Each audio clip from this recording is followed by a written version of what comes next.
Okay, hello and welcome. I'm Jason Gumpert from MSDynamicsWorld.com, and we are here for a new session in our Fall 2014 Financial Automation Event Series. Today I am happy to welcome back a true Dynamics GP expert and veteran, Steve Endow. Steve runs Principio Services, and he's a Microsoft certified trainer and a certified business solutions professional, in case you don't know him. He's here today to share his latest views on Dynamics GP integration options and strategies. I do want to add that we invite you to add your feedback and ask questions today during Steve's presentation. I'd also like to just take a moment to recognize our event series sponsors and thank them for their support. They are Avalara, Bottomline Technologies, Metafile, Perceptive Software, and ReadSoft. So as we get started, please know that you can use the Q&A block or the chat that you'll see on the right side of the webcast session here today to get involved. And without further delay, let me hand control off to Steve to get things started. Great. Thank you, Jason. And welcome, everyone, and thank you for attending the presentation today. Obviously, my name is Steve Endow, and as Jason mentioned, I'm a new Microsoft Dynamics GP MVP and the owner of Principio Services in Los Angeles, California. I've been working with Dynamics GP for about 10 years now, and I primarily develop custom Dynamics GP integrations, customizations, and automations, and I regularly help customers with complex or high-volume integrations, primarily using .NET and eConnect. And so today I'll be explaining some of the options for importing data into Dynamics GP, as well as sharing some techniques for exporting GP data for use by external systems, and also touch on some techniques to help you design better, more reliable integrations with Dynamics GP. So with that, let's get started. So I thought I'd start with some basics. What is a Dynamics GP integration? I think the primary understanding of an integration with GP is often importing data from another system into Dynamics GP. And so that's the vast majority of integrations with GP. And however, there are some situations where you need to export Dynamics GP data for use by another system. So perhaps your client has a system that needs GP customer information, or maybe there's an e-commerce website that needs Dynamics GP inventory item information. So that would be a case where you would want to export data.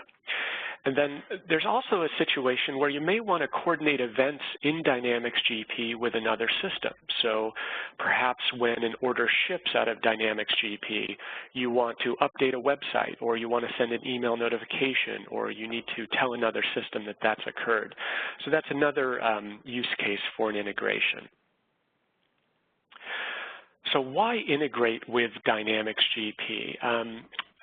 Some people think of an integration as something you have to do in order to accomplish some business requirement, but I also look at integrations as an opportunity, because oftentimes integrations replace a lot of manual data entry, or they accommodate a situation where there's high transaction volumes, or they're brought in to deal with a complex data process. So maybe there's 4 or 5 steps in a process that a person would normally have to do manually. Well, an integration is an opportunity to address all of those and to greatly simplify and automate those processes. A few examples that I've worked on. You may have a time clock system, or your customer may have a time clock system that records employee clock in and clock out in order to feed to payroll. And so I've helped a customer integrate the time clock system with Dynamics GP Payroll to automatically record the employee's time for a payroll run. And that greatly simplified the process and required 0 manual intervention. Or, as I noted before, you may have an e-commerce website, and that website may capture customer orders, and you need to bring those into Dynamics GP so that they can be fulfilled. And similarly, you may need to export those GP inventory items so that the website can display them. So GP can be the master record for inventory items without having to maintain them separately on a website. Or this was a fun example. One customer would receive a payment of roughly $250,000 a month, and the customer that was paying them would send them a file that was literally a gigabyte text file with 800,000 line items. And they would say, okay, here's your payment and here are the invoices we've paid. And they would spend days reconciling that file in order to receive the cash and apply it to open invoices. And so with an integration, we were able to reduce that to about 5 minutes of processing time rather than multiple days. So that's the power of integrations with Dynamics GP. Okay, so some integration tools. This is a very common question. How would I integrate to GP? What tools would I use? And here are some options, not all options, but here's some, and I'll discuss a few more in subsequent slides. So SQL Server inserts. This might be a SQL statement or some scripts where you directly insert into Dynamics GP tables. I would not recommend this approach in general for any type of ongoing integration, and many reasons for that. No business rule validation, it's very low level, and it can be prone for issues. If GP is upgraded and the table schema changes, your inserts may break. So generally not recommended. Slightly higher than that, we have the Dynamics GP table import tool. Not very widely known, but it can be a very effective and efficient tool for importing, say, master records or certain very limited data sets that only affect 1 or 2 tables. But again, I generally recommend that only GP consultants who are familiar with the tool use it. It can be problematic for more complex records, so use that sparingly. Next is our great tool, Integration Manager. It's been around forever. It is very functional. It has a lot of capabilities. It can generally import into most areas of Dynamics GP, but it does have a few caveats. There are certain areas that it can't import into. Project accounting, analytical accounting, some of those modules are limited in terms of functionality. And lately I've noticed there have been several bugs in the newer versions of Integration Manager. Still a good product, but also they've recently changed the licensing for Integration Manager and related integration tools. So my understanding, I believe with the latest licensing, is that it's like $5,000 or $6,000 to buy all of the integration tools. And if a customer only wants Integration Manager for a GL import, that can make it a relative solution for limited integrations. Next up is eConnect, which is a .NET API and integration framework, and that's what I use most of my time. And that is a very good tool for custom .NET integrations. Now, that is just an API, meaning it's just an interface. It doesn't actually do anything. It's not an application you can launch, so it does require some type of development. And because it involves that custom development, that's generally a moderate to large project, and so it can be costly to develop that. So generally when eConnect is involved, that's customers who want fully automated solutions. They want a single button click, very complex, very rich functionality, and .NET and eConnect can handle all of that. And I'll mention this, eConnect store procedures. There are some people who, for various reasons, don't want to develop a .NET application. Instead, they want to rely upon the underlying eConnect store procedures. While this is technically possible, I personally haven't really understood the motivation for this in terms of a business case. So I know some developers who are very talented and can write a eConnect store procedure integration just because they're more comfortable with SQL and less comfortable with .NET. To me, I'd rather see a proper .NET eConnect integration. You have a lot more functionality. You have rollbacks, transaction integrity, better error handling mechanisms. So I prefer the .NET integration instead of a stored procedure integration. But there may be some rare cases where the eConnect stored procedures can be very beneficial, such as, say, a higher performance integration, things like that. So limited cases. Okay, and lastly, I'll mention some other products that are, well, in this case, Dynamics GP Web Services. I'm familiar with web services, but I have not come across an actual use case for a customer where it made sense. It has some nice functionality. It's a web service interface. It has some functionality that's not available in eConnect, such as voids or deletes. And it can also retrieve data, which eConnect cannot natively. So it has some nice functionality, but it requires an additional server, more infrastructure. It's an additional layer that comes between the external system and Dynamics GP. So that's more maintenance, more setup. And so given that, I just haven't seen the need for it, since most integrations are internal on a customer's network. Then there's also third-party tools. For instance, E1 has their Smart Connect product. And while I haven't used it personally, I've seen demos of it and seen the functionality. It looks very nice. There are some potential limitations, such as if you get a strange data set like XML or JSON or something like that, it may not accommodate that. Or if you need very complex integration logic or data transformation, it may be a toss-up between that and a custom .NET integration. Another tool that's popular is Scribe. Many customers are using that for large, complex, say, if you have a dozen integrations, that is also used. And I've also had a couple customers using Jitterbit with Dynamics GP. They've relatively recently added eConnect support. They're very commonly used among the Java and web integration systems, but Jitterbit is also an option. And then lastly, I'll mention that lately I've had a few cases where I've needed to integrate from Linux systems that do not support any type of .NET or Windows-related standards, and we've needed to integrate with Dynamics GP. So for those, I developed custom .NET RESTful JSON web service integrations, and that's a mouthful, but anyone who's familiar with the Linux world is familiar with RESTful JSON web services. So that is also a possibility. It takes a little more work, but once you have the infrastructure set up, it's relatively easy to replicate across projects. Okay, with that, designing an integration. So what do you have to think about when you're thinking about creating a new integration? And something I told a client years ago, kind of off the top of my head, but which has pretty much held true over the last 10 years, is told them integrations are about 80% data preparation and 20% import. So when I think of an eConnect project, most of my work is not related to eConnect. eConnect is well documented, it's reliable, it's easy to use, it's very standard, I've used it many times. So eConnect, that's easy, that's the known quantity. What is often the problem is the data that you're having to integrate. What transactions are you bringing in? What fields do you need? How does your external system prepare the data?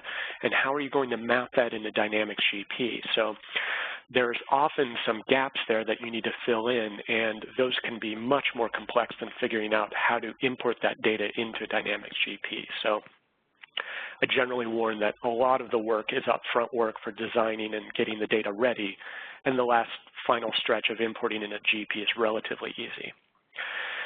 And also keep in mind that you're typically integrating two systems. You're not necessarily just bringing data into Dynamics GP. So one system may have transactions that don't have headers and line items and have a data structure like Dynamics GP. So you have to transform the data, you have to query it differently, you have to do your own grouping, things like that, in order to get it into Dynamics GP and get your data to simulate and look more like GP data. And the more integrations you do with external systems, the more you'll see there are differences in designs of the system that require some accommodation, and it's not just about data. And a very strong recommendation is to minimize or eliminate manual steps. So I once had a client who had some integrations, and I said, great, show me how you do that. And he pulled out a document with 13 pages. And so he would go step by step through all these instructions of 13 pages, and this was an integration manager integration.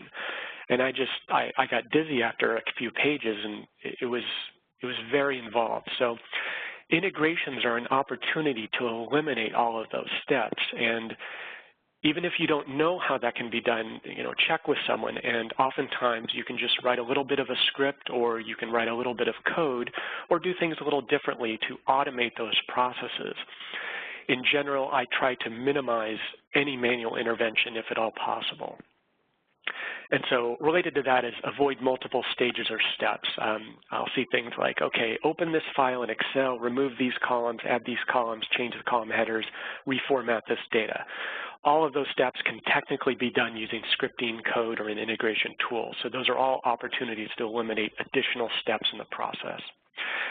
Similarly, like I just mentioned, avoid interim data processing in tools such as Excel or Access. I see a lot of cases where customers have to pull data into one tool such as Excel or Access, do transformations, spit out the data again before it can be imported. Again, those can all be automated. So one of my goals is to produce integrations that are one button click or less. And so I'll have a window, it'll literally have one button. It just says import, and the user can click the button, see the process, confirm that everything went well, and close the window. Other times, we can have 0 button clicks. They can be fully automated. They can be run as a scheduled task on demand, and it basically logs the activity to a log file, sends an email when it's done, and the user doesn't have to do anything.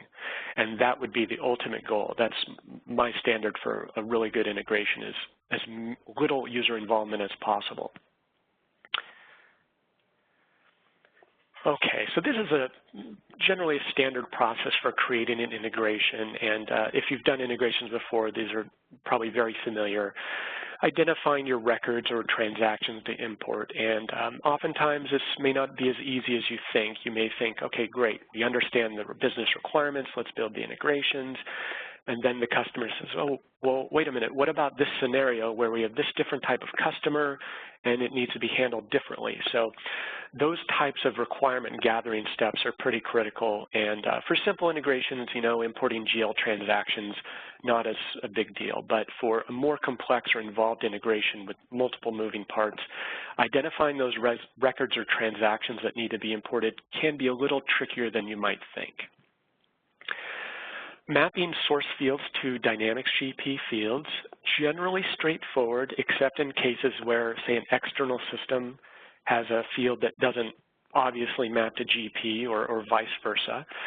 So you want to understand maybe there's some default GP fields that don't exist in your source data, or maybe there's some extra GP fields that you need to use, such as user-defined fields or note fields that store additional source fields that are not native to Dynamics GP. So those are common mapping tasks. And then the data source values, similar to what I mentioned before, a system may have a, say, a region or territory setting or a salesperson ID, and those values don't map directly to GP. Maybe there's different values set up for territories in GP. So you may need to make sure that you can map those values, either programmatically, a lookup table, or one of the systems, maybe the external system does that mapping for you. And a huge, huge element of integrations is validating data prior to import.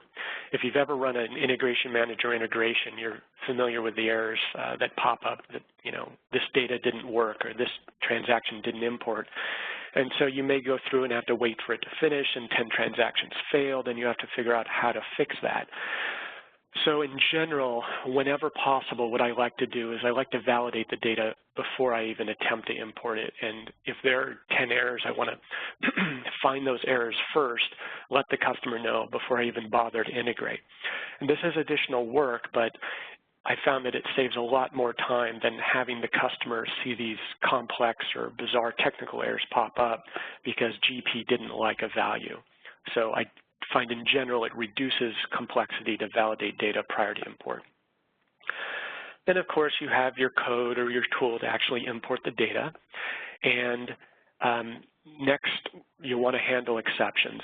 No matter how much validation you do, eventually you're going to run into some type of exceptions, and I think I mentioned later the vast majority of those are data errors, but errors do occur, and you'll just want to be clear, okay, how do we handle this? If this fails, do we roll the entire thing back? Does the user delete the batch and re-import? What is the process for that? How do you notify the user? And how do you make it user-friendly to explain to the user what just happened? I'm a big fan of logging and notifications. Logging oftentimes primarily for just debugging, support, and diagnostic purposes, and then notifications to let users know that an error occurred. And so, especially for automated integrations, you'll send an email to say, hey, this integration completed, 200 records imported fine, 7 failed, and here are the specific reasons why. And archiving. I've had a few situations where an external system will send data file to the integration. It will fail, and then when we research it, the external vendor says, no, we sent you the right data. And unless you have a copy of that original source data, you can't confirm or deny that. And numerous times we've been able to go to the archives that I maintain, pull up the file from 3 weeks ago, and say, no, look, your data file just changed, and that's what's causing the issue. And so I typically set up automatic archiving in my integrations. It just drops the source data file in a zip file, archives it for, say, 3, 6, or 12 months, and the customer can always refer to it if anything comes up. Okay, so some integration examples. I think I mentioned earlier, importing customers from an e-commerce website. So a customer goes to a website, they register in the website, they place an order, and we need to get that customer data in Dynamics GP. So for instance, we might store the customer ID, the name, address, phone, email, and standard contact information. Well, Dynamics GP has some additional capabilities. We have bill to and ship to addresses, and so we need to discuss, well, does the website store that? How are we going to capture those? We need to make sure that that data comes across. And GP has some kind of proprietary fields like class ID. Class ID is very valuable for defaulting values on customers, and a website wouldn't normally have something like that. So we'll want to default those values or understand how those are assigned based on customer type. Things like price levels, salesperson ID, territory IDs, those are some fields you need to think about when you're doing the integration. On the other hand, the website may have some things. Maybe they have a referral source that says, okay, how did you hear about this? Well, GP doesn't really have that, so you need to find a place to store that. Maybe there's a promotion code that the customer entered, or maybe the client wants to track a profession or industry or business type on the website. So you need to find places to put those fields in GP. Some design considerations that I was trying to think of. What about international customer addresses? If you've ever worked with a customer that has international customer records, you'll know that that can get pretty complex. Addresses for India or Philippines or Thailand or Hong Kong look very, very strange to us when we're used to the U.S. address format, and it's often very difficult to figure out which field goes where and how you map that, how you validate that data, clean it up. Starts to get pretty tricky there. Other considerations, what if a customer signs up a second or a third time on a website without realizing? How do you deal with duplicates? Often challenging. Or what if a customer address is updated in Dynamics GP? Well, do you then need to send that address update back to the website? How do you coordinate that communication and those types of updates? How do you track those? Those are the things that start to get a little tricky with integrations with other systems. You may have a system of record, but then if that system of record changes, such as a change to Dynamics GP, how do you communicate those changes to other systems that may need that data? Okay. So design considerations, in this case, this might be a technical consideration. When you have a website that captures customers, how are you as the GP system going to receive or retrieve that website customer data? Is the website going to save that to a file somewhere? Do you need to download it via FTP? Does it need to be near real time? Do you need to have a web service or some type of API for the website to call in order to integrate directly with GP immediately? Those are some things that start to get tricky on the design. Does the customer import need to run automatically? Can it run every hour, every 5 minutes, or does it need to be near real time so that that import is instantaneous? And similarly, how quickly does a new web customer need to be imported in a Dynamics GP? If a customer registers on the website but then runs into a problem placing an order, if they call customer service, does customer service need to be able to pull up that customer's record in GP, within a minute of the customer registering? And then what if an error occurs during import? What do you tell the customer on the website? What do you do in GP? How do you resolve that? Do you notify someone? So once you get into the more complex and more tightly integrated system integrations, those types of questions start to come up. Okay, so I'll briefly touch on Dynamics GP data exports. This is not as common, but it is often a critical piece of system integrations. And so in some cases, you need to retrieve data from Dynamics GP, or you need to allow another system to retrieve data. So say the website wants to retrieve a list of customers. You can rely upon some SQL queries, views, or store procedures. I personally find that just going direct to SQL to retrieve data out of Dynamics GP is simple, easy, very easy to manage and maintain, rather than using a more complex method. So I'm a big fan of that for data retrieval from GP. There is the option of using eConnect Requester to detect record changes in GP. So this is often a challenge, say, when a customer record is updated in GP. How do you know that that change was made so that you can notify another system? So eConnect Requester is basically a set of triggers that can be enabled on those database tables to detect any changes to those objects, be it customers, vendors, purchase orders, whatever the case is. And eConnect Requester will log the change to a data table so that you can know that this record was changed. The challenge with that is eConnect Requester just simply says, okay, customer 123 was updated. That's all I can tell you. It was either inserted, updated, or deleted. It doesn't tell you which fields were updated. It doesn't tell you who updated it, and it doesn't tell you, if something significant or relative to your important to your integration was changed. So you'll know that customer 123 was updated, but you have to have all of the logic to determine if that is an update that you need to take action on. And for instance, if a customer address was changed, you won't know what the old address was. You'll only know the new address. So you may need to build additional logic around Requester. So it's a relatively basic but very useful tool. Web services, as I mentioned before, can retrieve data from Dynamics GP. It's not universal. It has some limitations, but there are a few methods to retrieve data, I believe customers, vendors, and perhaps inventory items. I haven't checked in a while, but the caveat, as I mentioned before, is web services requires the full web services infrastructure in order to support that.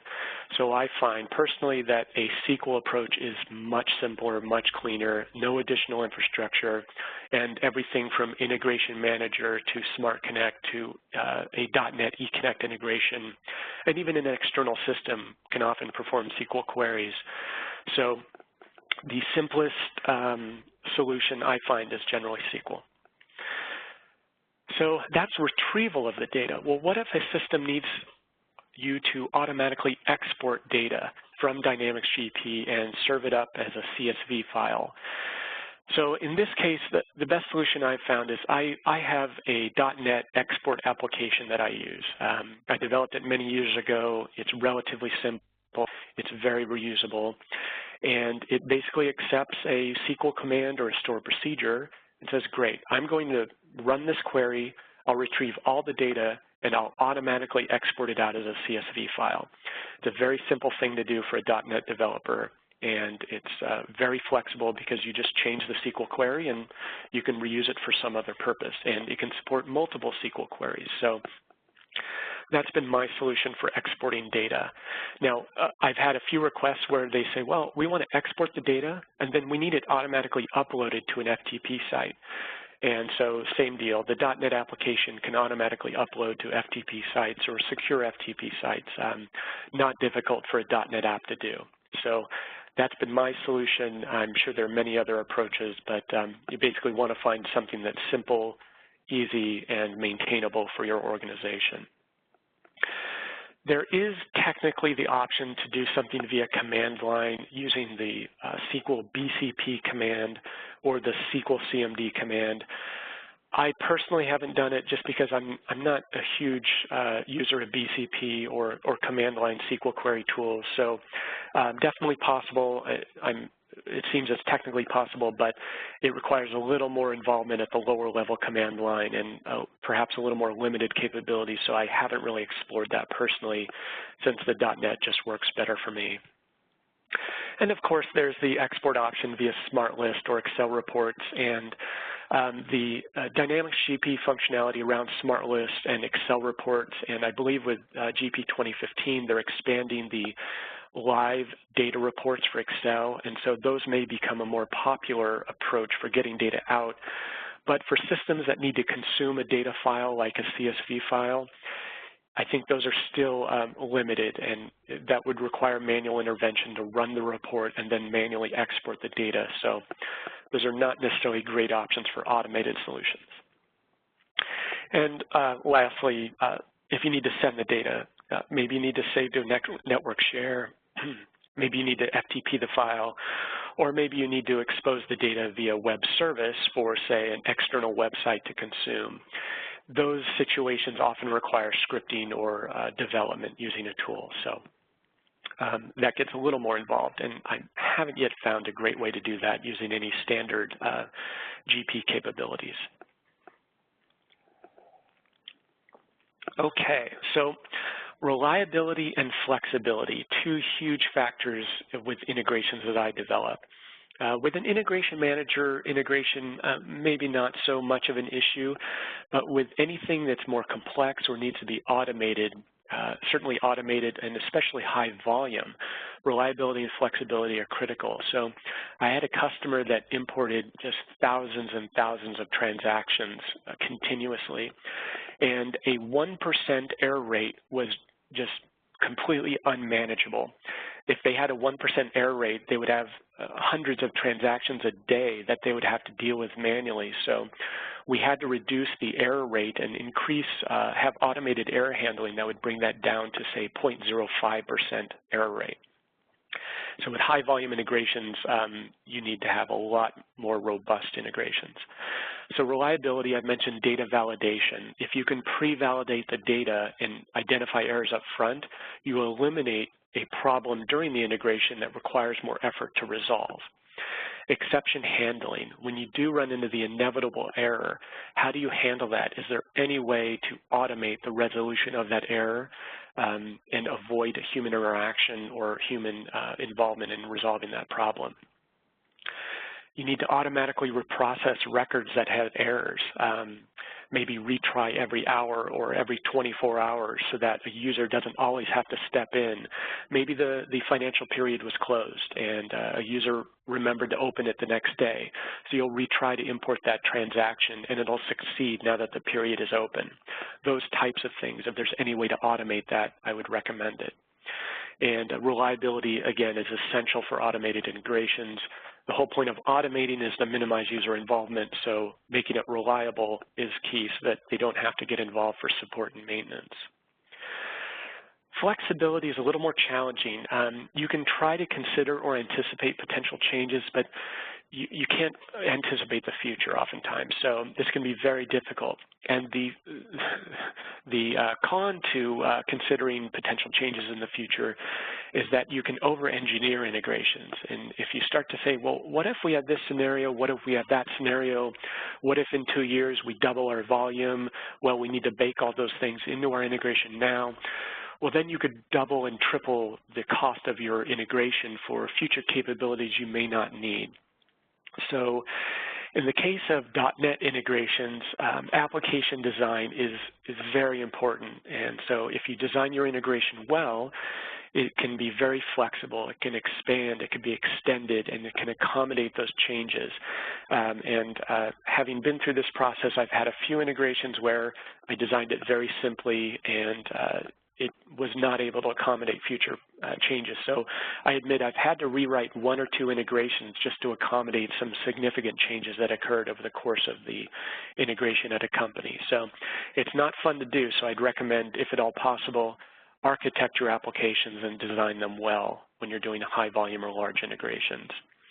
Related to that, can your imports scale? You may have some integrations, they work great when you're testing.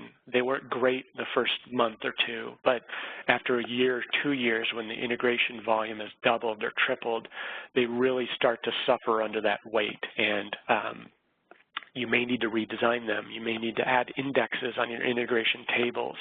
You may need to refine your queries. You may need to find a better way or a more efficient way to import the data. If you've ever done some very high volume integrations, that's certainly something that you'll run into. Fault tolerance. If you're integrating between two systems, what if one system is down? What if there's a network link between an external system and Dynamics GP that fails and that system is unable to communicate with GP? It happens. You need to consider that. I've done a website integration where we've lost communication with GP, and I have an automated notification that lets the company know within 2 minutes that there's a problem. So we had to build that system availability check into the integration so that the customer knows right away there's a problem and they can handle it. Oftentimes it also involves one side or the other queuing up data. So customers often ask for real-time integration. So say as soon as an order comes into a website, it gets sent immediately to Dynamics GP. Well, that's great until there's an internet connectivity problem and the website can't send it immediately. The website has to have the ability to queue those orders up so that when connectivity is resolved, it can send off those 10 orders that have been backed up. Okay, so avoiding complexity. Design based on actual business requirements. I mentioned previously that you can try to design based on potential future requirements, but those are very difficult to anticipate, and it often involves a lot more design and complexity than is necessary. So I try to minimize that, and I try to work off what we know now with some understanding of what might come in the future. Let the business requirements drive technical requirements. And by that I mean you'll often have a technical resource advise on certain technologies or tools that should be used where there may not be a very strong business case. So I've had someone recommend that BizTalk be involved with an integration. Well, BizTalk is a moderately complex, very expensive server platform, and the justification for that was to provide for queuing and in case one system is down, like I mentioned. And so instead of, say, writing the data to text files that queue up in a directory to be processed later, the proposal was to use BizTalk to manage that queue. And I mean, that's orders of magnitude more complex than writing simple CSV files to a directory. So I tend to say, well, the business requirements is to queue orders. What's the simplest way we can achieve that? So avoid the complexity, avoid the layers of systems, avoid the layers of architecture, and stick with SQL statements instead of something more complex. Data sources can add complexity to an integration. By far, I've found that CSV is one of the most friendly data formats to use. Very simple, very easy. Users understand it. They can open it in Excel. It's very easy for most integration tools to read and work with. So that's been my preferred data source, and when I work with other vendors, it's also their preferred data source. Databases are certainly an option. You can read and write from a database table, a SQL table. It could even be something like Access. And databases offer more power than CSV files. You can have, say, an imported date timestamp flag. You can record all your history in the database tables without having to read through CSV files to find something. So they offer a lot of advantages and capabilities, but it requires more work. So when an integration uses a database table, how is a user going to view that activity? Do you need to write a user interface to let them see that information? If an error occurs due to a bad field value in the database table, how do you fix it? It's much easier to fix that in a CSV file than if it's sitting in a database somewhere. And so the interface and the mechanism for accessing that data in the database table then becomes the challenge. And so that's why I'm kind of mixed on databases depending on the situation. XML and Excel. I can unequivocally say that I am not a fan of XML. I've worked with it for years. There was the huge internet XML craze where everything had to be XML, and it is painful to use during an integration.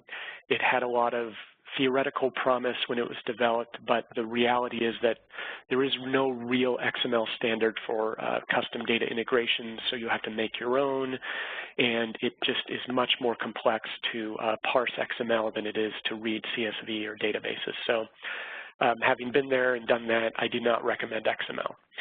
Excel is often very tempting as a data source, and I love it in many respects, but it has some problems due to the Microsoft Windows data drivers. If there's so much as an extra space in a cell of an Excel worksheet, it can cause an integration to fail. So I've had a user who accidentally had a space in the column name of an Excel file cause an integration to fail, or they had a space or a character somewhere off at the bottom of the spreadsheet that they didn't realize. It made the data unreadable, and it just takes time to troubleshoot that. So while I love Excel for user-friendliness and managing data, when an application or an integration has to read an Excel file, you invariably run into technical issues that are due to the limited nature of the data drivers that are available on Windows. So I've generally fallen back to CSV just because of those technical issues. As I mentioned before, minimize the technical layers. Is web services really necessary? Is XML, like, why would you want to use XML? What is the strong business case to support that? BizTalk, great product, but if you're only importing journal entries into Dynamics GP, do you really need BizTalk? Are there 3 other ways that can be done simpler, easier, at lower cost, with less complexity? If so, choose those options. Do not go with the more complex technical solution unless it has a very strong, very compelling business case. And lastly, two-way integrations. If possible, try to avoid them. So if you're integrating between a Dynamics GP system and an e-commerce website, if at all possible, have the data going one way or have one system performing the pushes and pulls for the data. So for example, have the website push customers to GP, push orders to GP, have the website pull orders from, or pull inventory items from GP, or pull order status from GP. That makes the website the single source that is initiating all those actions. And even though the data may be flowing 2 ways, the website handles all that communication. If you have to have the website request data and the GP system push data to the website, you have data going back and forth and initiated from both sides. It starts to become more difficult to manage, more difficult to develop, and more complex. So if you can go with a one-way integration, great. If you have to have data flowing 2 ways, have one system initiate all those communications. Minimizing integration support. So integrations often work great, but then there are situations where they can require a lot of support, a lot of user intervention. So one simple way is preparing a test environment. The more complex the integration, the more critical the integration, the more important a test environment becomes. Testing with real data, this is by far one of the #1 challenges with developing integrations. Oftentimes you're developing an integration for a new process and you may not have real data to test with because, say, the other system hasn't yet been fully developed or isn't yet live. So you'll have some test sample data, everything will work perfectly. The second you get real data, everything breaks. Or, you realize there are 10 things that weren't realized in the original design that you need to deal with. So real data is critical. So as soon as you can get real data, test with it.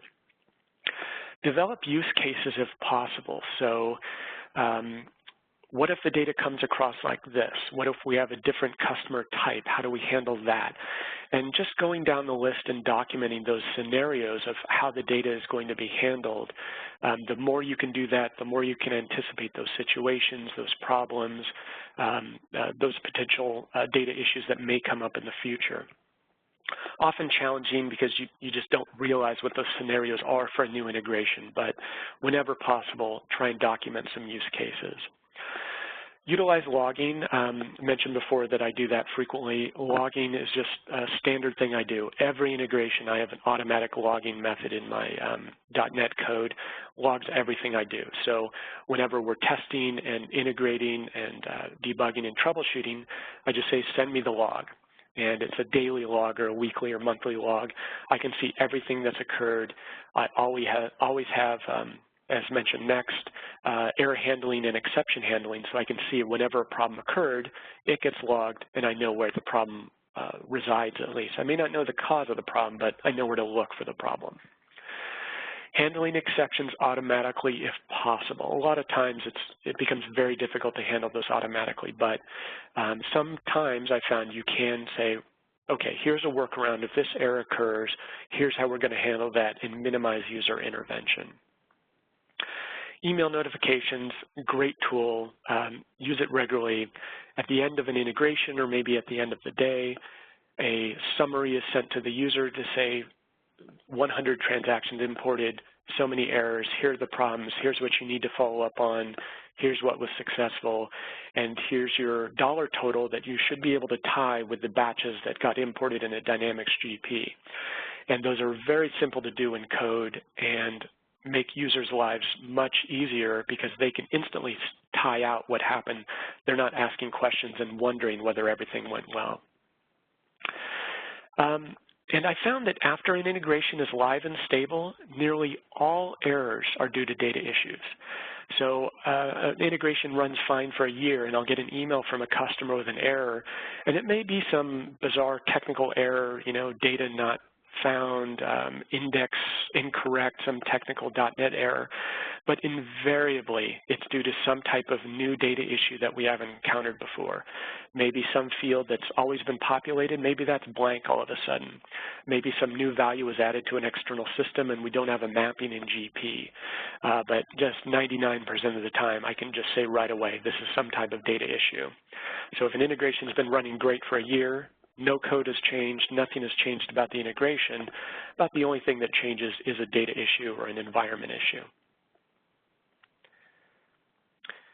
Okay, and some resources.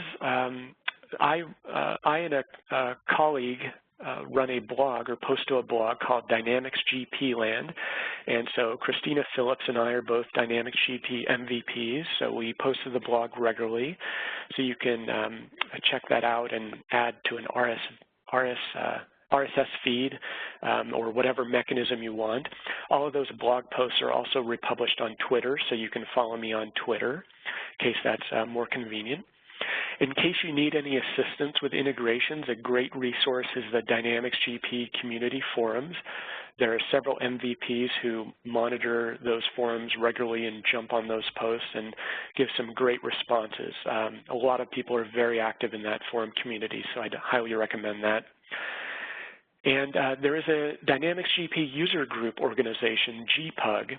And so if you're interested in getting involved in the GP community and getting access to additional resources, GPUG is one option to consider. And lastly, one website I participate in, have been doing it for the last several years, is Experts Exchange. And I don't know if you know Victoria Uden, but she's another Dynamics GP MVP, widely known for her reporting expertise with GP. She and I both participate in Experts Exchange, and we try to answer questions on there as well in case you're a member on that forum. That is a paid forum, but you generally get some pretty good results there. So with those resources, I guess we'll open it up to Q&A. Jason? Okay, thanks, Steve. Just to remind everyone, you can enter your questions through the Q&A block you'll see to the lower right part of the webcast panel here.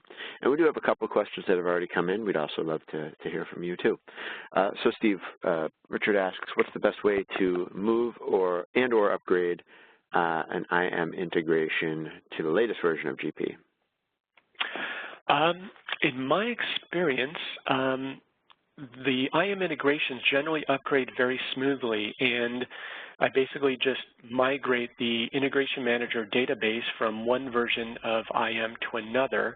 In some cases, that may be as simple as just copying the im.mdb file or I forget the IMB, whatever the new extension is on New Integration Manager, but you can generally just copy it over to your new copy of Integration Manager.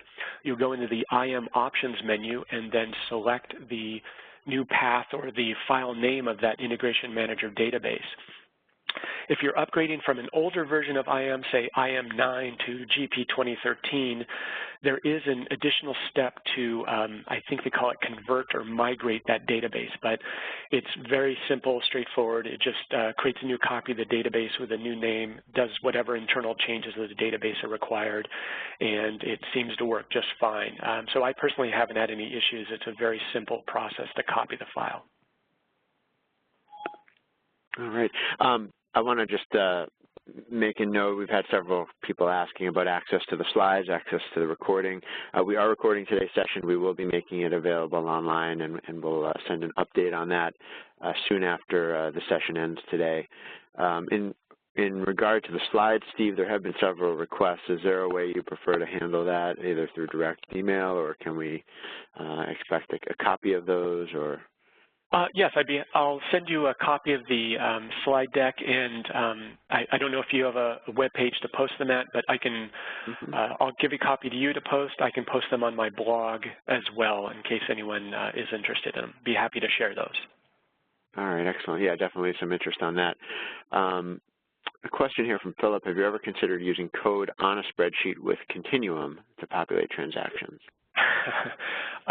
Interesting approach. I think I have seen an integration do that once, and it was actually pretty clever because it was an integration that was not supported by IM or eConnect or anything else. And so if I recall correctly, whoever developed it, I was just asked to help with a support issue with it, did use some type of continuous script in conjunction with Excel and COM and VBA to integrate data to GP. That is a little more involved than what I would typically do. I've had very minimal interaction with Continuum. I'm familiar with it, and great kind of niche resource, but I would tend to I would tend to go with something a little more, I guess, traditional or mainstream with a .NET integration, or like an IM integration to get the data in from a source file. But it is a great option in a pinch if you are comfortable with Continuum and the DEX script to make that happen. But just be careful on the support of that, because not too many people are familiar with Continuum, so there's a caveat there that if you move on and the customer's stuck with that integration, support can be a little tricky. I see a question here. eConnect will be eliminated and replaced with BI tools in 2015. I haven't heard that personally. I'll look into that. eConnect is a pretty critical element of Dynamics GP, and I know a lot of people rely on it, everything from custom integrations to products like Smart Connect and Jitterbit and Scribe. So I would hope that eConnect itself would not go away. They may add some additional tools to enhance that, such as a service-based architecture, but I haven't heard anything about eConnect going away. I'll look into it, but I would find that challenging for Microsoft given how much eConnect has been used over the years. But Roxanne, that's an interesting comment, and if you want to email me or send me info on that, I'd love to hear more about it.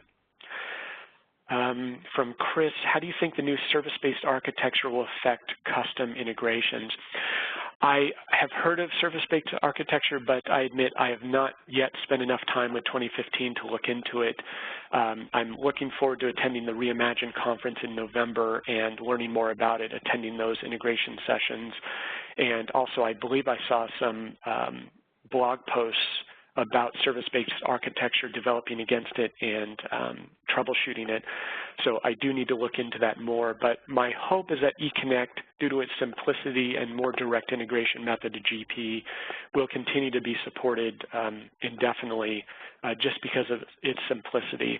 Service-based architecture may offer some very compelling use cases, but I suspect it will add some additional layers to the integrations, which, as I mentioned, add complexity. So it's a balance between functionality versus complexity and which one wins out. But I'll be looking forward to learning more about that. Oh, I see some clarification. eConnect will not go away in 2015, but will not be enhanced. Well, eConnect, in my opinion, has not been enhanced much in the last several years, or GP version. So I'm kind of used to that and have had to develop some custom workarounds for certain things. So yeah, I guess we'll have to see how that plays out. Now, if they do offer a more compelling architecture, say service-based architecture, hey, I'm all for that. But I suspect that will require additional infrastructure for some clients, and we'll have to weigh, whether that's worth it or not. But interesting comments, and I am looking forward to learning more about that. And yes, I will be attending the Reimagine conference for any partners out there that will be there, ISVs. I'll actually be speaking at 2 presentations. One is related to SQL for consultants, and we're trying to focus on some advanced SQL tools and tips and techniques, and that'll be hosted by Christina Phillips, my colleague, and I'll be co-presenting with her. And also my colleague Andrew Dean and I will be doing a session on advanced .NET development for Dynamics GP, primarily focusing on developing with Visual Studio tools for Dynamics GP, both for customizations and integration. So we will have a fantastic session on that for any developers that are present in this session. And any other questions? Yeah, let's make a last call for questions here, and because I don't see any more either, Steve. Okay. And in the meantime, we can start wrapping up. So yeah, thanks again, Steve, for taking the time to present today. A lot of great questions that I also want to thank the audience for. Yeah, I think we will start to end it there. So please do be on the lookout as we send an update when the session recording is available. And please look out for a survey as you close out of the session today. It allows us to give some feedback to the speaker about how the session went, and we love to hear about your experiences too and your feedback. So with that, thanks again, and have a great day.